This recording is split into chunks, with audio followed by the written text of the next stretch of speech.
So how many of you came with somebody you know pretty well? All right, turn to that person. I'm giving you an opportunity to do something you've wanted to do for a long time. Turn to that person, look them in the eye, and say, this guy's a shrink, you need to listen. Go ahead. You've been wanting to say it, I know. All right, success, we all want to be successful. I like to think of it as thriving, as being fruitful. And for a few minutes this morning, what I want to do is I want to address the question is, what's most important to making that happen? Because what I find is, in a lot of our paths, we focus on a lot of the really essential and important things, but sometimes we don't know how important the most important one is. So that's what we're going to look at. How does a human get to the next level? That's the question. Wherever you are now, in any area of life, it could be a clinical arena like how you feel, it could be relationships, or it could be performance. The question we're always looking at is, how do we get better than we are today? How do we get to more? That's what we're going to address.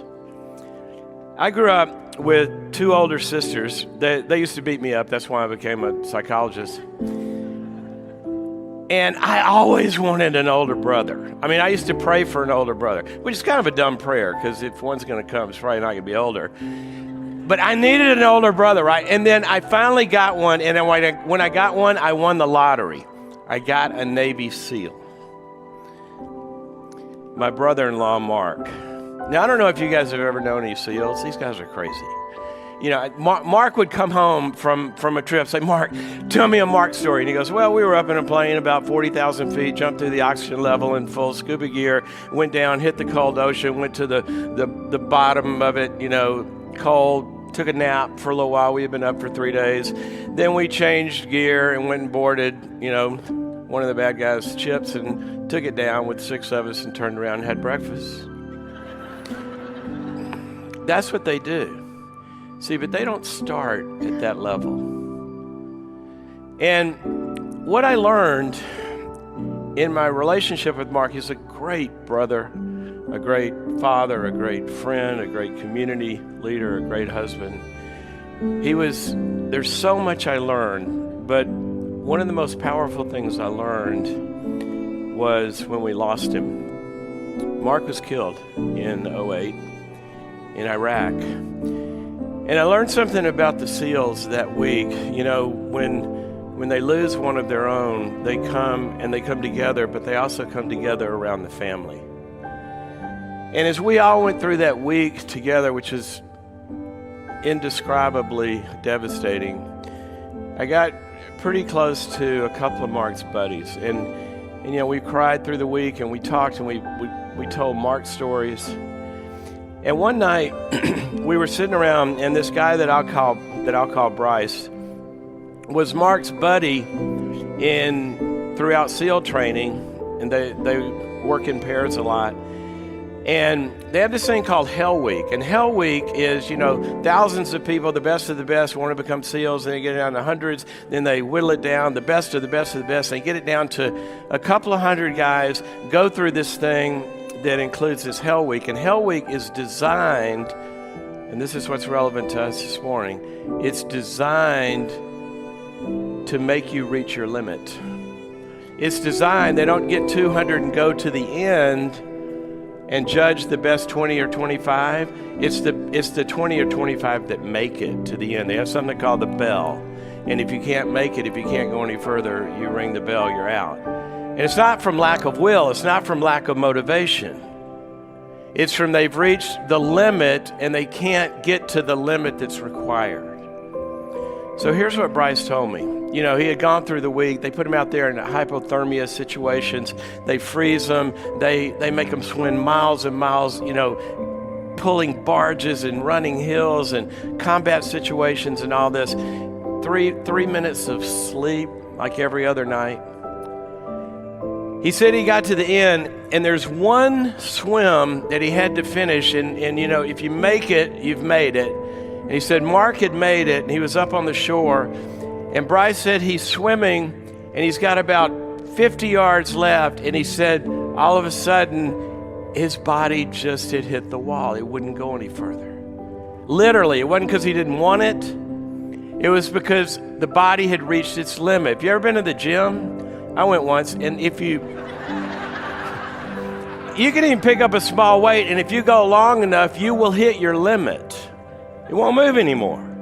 Well, that's what happened to Bryce. And Bryce got there, and he said he's going down, and he sees his life flash before his eyes. He knows he's not going to make it. He's got a signal for help. And he looks up, and he sees Mark on the shore. And he said their eyes met, and he saw Mark as he's going down, and Mark turns to him and goes, "Go!" He said, "I don't know what happened. My body got out of the water and made it to the shore." Here's my question for you. What is that? What is that? He didn't touch him. He didn't inject adrenaline into him. He didn't give him a new book.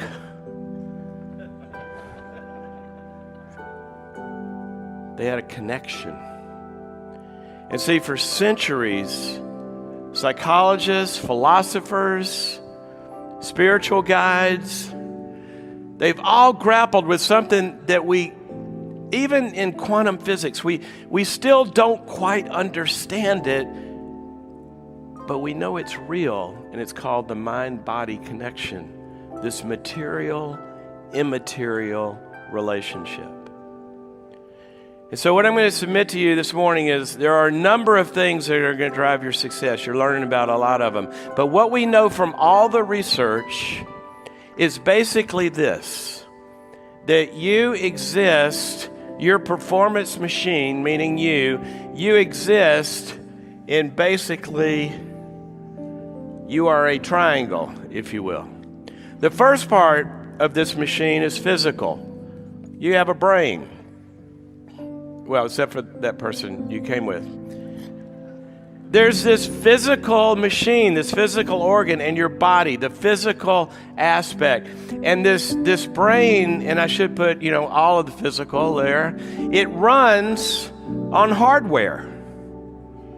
And there's neurotransmitters that drive performance in your brain, and there are other biochemicals that shut down performance and diminish it. Okay? There's all of there's nutrition, and there's sleep, and there's all of this stuff that goes in the physical. A lot of people focus on the physical, very, very important. You know what high performers do more than anyone else as a group? Sleep. You believe that? And then the ones say, well, I don't need sleep. They take them, put them in a sleep lab, so they don't know what's happening, so they sleep more like their body actually needs, and their performance even goes up. This physical thing is really a big deal. In fact, can you come up here? Yeah, just come. Do you have a heart condition? No? You have PTSD? No, okay. Here, come on. Now, your name is... Yeah! Okay, what's your phone number? Quick, phone number. What? Okay, all right, thank you. Now, Ann, how are you, sweetheart? I'm doing. You're good? Yeah. You recovered. What do you do for a living? I'm a mom. You're a mom? No wonder she recovered quickly. If I did that to my wife, who's also a mother, she'd go, what's your problem? Now, watch this. You ready? Ah! What's your phone number? Okay, see, I know she. Ah! Ah! Okay, now she's laughing at the psycho. But in the beginning, what happened? Okay. I want to give you a free book. Thank you for helping me. Thank you. Thank you. And you're right. And thank you for doing what you do too. What was that? Okay. We had no connection, right? She comes up here, I go, ah! You know what happened in her brain? When that happened, the chemistry that drives performance, her ability to think, reason, goal orientation, perseverance, emotional regulation, reaching goals, adapting, innovation, all of the chemicals that drive performance, all of a sudden got shut down because some other chemicals started to drive the brain. that have to do with cortisol and a bunch of other fight or flight or freeze dynamics. And for a second, I said, what's your phone number? She's like, right? And then what happened? I connected with her. Something happened once we started talking. The software began to change. This is your mind. All the immaterial stuff, your heart, mind, soul, and strength. See, this is the hardware. This is the software. And as we started downloading code, and she was understanding and rethinking this, wait a minute, this isn't a dangerous situation. This is okay. This guy's an idiot. It's going to be fine. See, her paradigms inside begin to change. And when her thinking and her appraisals and all of that stuff began to change in the software, it drove the performance chemistry to change. And as this changed, her mind started to work again. Now that's performance. It's why the performance curve, it goes up with arousal until you get to too much arousal, and then it goes down. All right, but there's a key ingredient missing here. It's Bryce or Mark. It's the other. See, when we connected, even for just that moment, what you saw there was you saw her get to a different level, a different limit. She raised the limit just like Bryce did. When he connected with Mark, the physical changed and the software changed. It came through the relationship. Now that's a little simple example, but let's make this real. You know, you can take babies, and if you feed them and water them, they grow. Kind of. Because here's what we know. You can take babies and take care of all their physical needs, but they're not connected with, if they're not loved, if they're not bonded with, then what happens is they get further down the road, they start to have behavior problems. We hook them up to a brain scan, and there's literal dark spots up there where wiring, the physical wiring, did not grow. See, we run on circuitry, and circuitry to grow, we know, requires relationship, the number one factor to everybody's performance. But we'll generally work on everything else. I did a lot of research for a long time, high performers. Here's what I found. I asked them a couple of questions. How many of you have somebody that you go to regularly and is in your life where you can be totally transparent, the good stuff, the bad stuff, the failures, the struggles, you get refueled, and there's that one place, somewhere between 70 and 80% of these high performers said, I don't have that on in this particular setting. They said, I don't have that. And asked the second question of the whole group.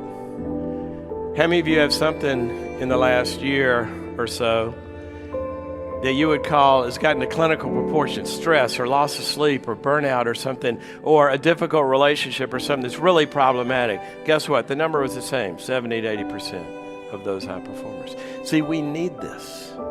We need this. So I want to spend a second here on showing you a little bit of what I'm going to call a GPS for you to carry around to know where you are in this world of connection, the number one factor. Because all of us exist on the planet. You have a chip inside of you, just like, how many of you flew here from somewhere? Okay. What's the first thing you did when the plane landed? If you're male, you did it 8 seconds before. You turned on your phone. Now, when you hit that power button, what happened up in the left-hand corner? It said searching. It was searching for connection. Now, see, before that, it was at its limit. You could do the email that was on there. You could play the apps. You could do the games, whatever. But it couldn't get to the next level because it needed the connection to, just like that baby, it's got to download what it needs. And so do you and I. And so once that happens, And you wake up every morning, see, you and I, we're searching for a connection always. Now, there's only 4 possibilities, and here's what I wanted to leave you with. I call this the connection universe. There's only 4 places we can hang out. Number 1 is no connection. And no connection is where you're trying to, and you might have people around you. You might even be in a relationship. As George Thorogood, the old rock and roll guy, said, when I drink alone, I prefer to be by myself. You can be with people, you can be on a team, but if you're not connecting from the places where you need refueling, where you need pushing, where you need clarification, where you need learning, where you need to be challenged, and where you need to, almost above all, metabolize failure into learning. See, if we don't have that, this doesn't feel too good. We're just going to hit our limit. So then we go looking for a relationship or a connection. We get a bad connection. And this is one, might not be abusive, but it's one that makes you feel like you're not good enough. And you will never perform well or to your best if you're surrounded or most connected to anyone that in that relationship, because of unrealistic expectations or criticism or whatever, you don't feel like you're okay. If we feel bad, that brain chemistry is going the wrong direction. One of my favorite studies, I wrote about this in The Power of the Other, is about math students, high-performing math students in graduate school, best SAT scores, highest IQ. They matched them, except they matched them on one other factor. Did they have a positive relationship with their fathers around performance or a negative relationship? Students didn't know that's what they were looking for, but they put them in this test situation, and they're working calculus problems against the clock in a competition. And with Group A, the one that had the positive relationship, they subliminally flashed the father's name on the screen, had their brains hooked up to scans. Students didn't see the name, their brains saw the name.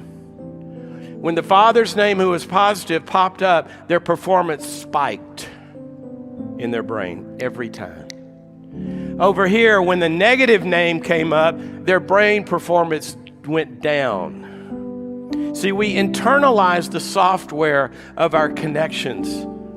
Now, if you had a crummy relationship with your father, don't worry, because the great thing we know is that wiring can be rebuilt. You can lay down new fiber optic wiring, but it's got to be downloaded. So you got to find who in your... I'm not saying get rid of all your dysfunctional friends. Some of you wouldn't have any left. But in our closest circles where we're getting fuel, you don't want to be downloading viruses. You don't.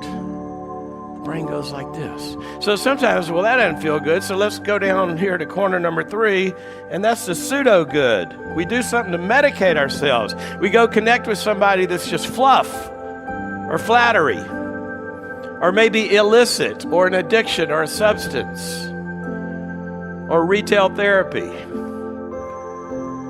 Anything that feels good for a moment, anything gets that little pop. But see, that's addictive and it doesn't last, because the only thing that lasts is corner 4, the power of the other, which is a real connection. And a real connection is where you can be who you truly are, and that should be all of it, the good and the bad. It should be your goals and aspirations and how you're getting there, but it should also be the struggles you're having along the way, because what happens is, as you connect in those ways, everything starts to change, and Bryce makes it to the end.